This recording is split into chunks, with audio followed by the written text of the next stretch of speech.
is a Kurt 56070 7-wire wiring harness. It is designed to be an extension to the 7-wire trailer plug, so you can plug in a 5th wheel inside the bed.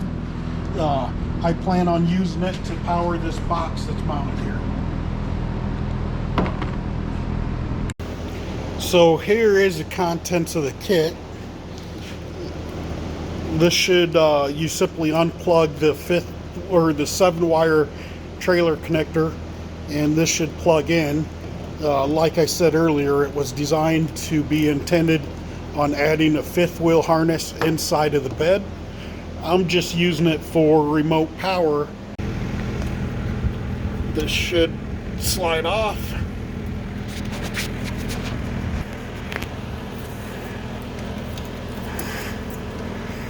Squeeze the connector and it unplugs. The other wiring harness is designed to go right in place of it.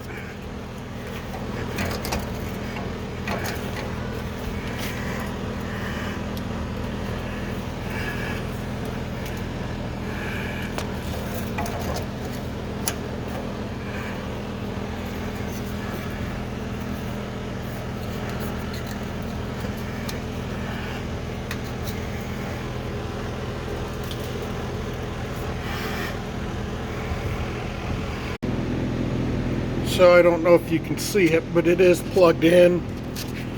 The wire runs up over the frame. Right here, it's going over the frame, and I am going to run it up.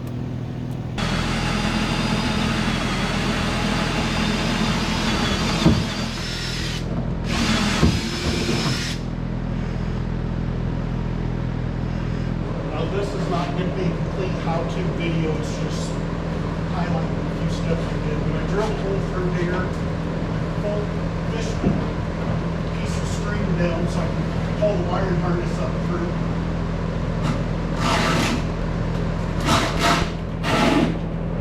Now I got that wiring harness in the bed of the truck.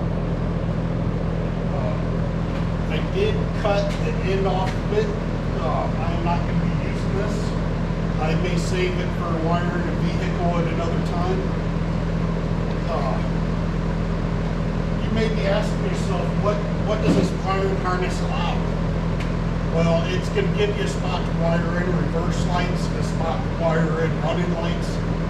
You can add turn signals.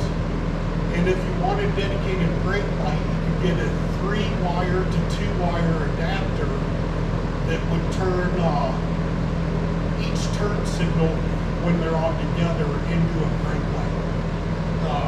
That would allow you to do a rear-mounted 3rd brake light if you block your other one.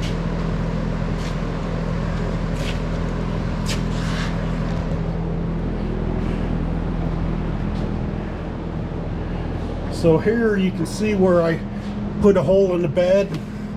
I pulled the wiring harness up through. It's long enough. I'm actually going to run everything into a cheap Apache box. I got a couple switches there for lights. I have a set of USB chargers, a cigarette lighter, and of course a voltmeter.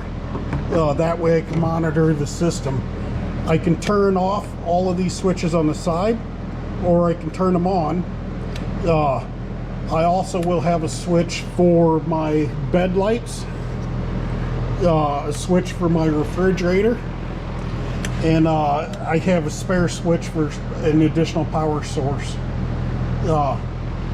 Also, this Nut House light rack has clearance lights. So by adding this wiring harness, I will now be able to power those clearance lights when I turn on the tail lights.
through and identify what the different colors actually are wired to.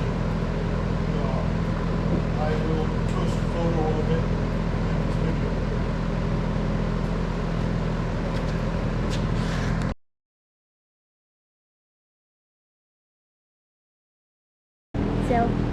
So the harness did plug in behind the factory trailer wiring harness. So right now the box is mounted.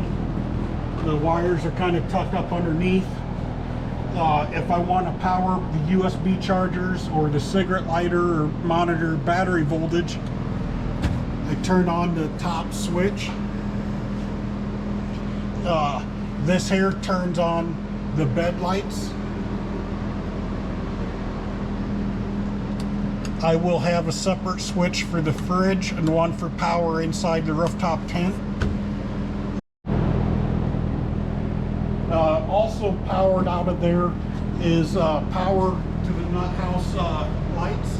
Their factory switch is mounted up here. So anytime you light up the campsite, you always have power available for that. So I did not have to cut any of the factory wires. It was all plugged in underneath, and then I just shortened the harness.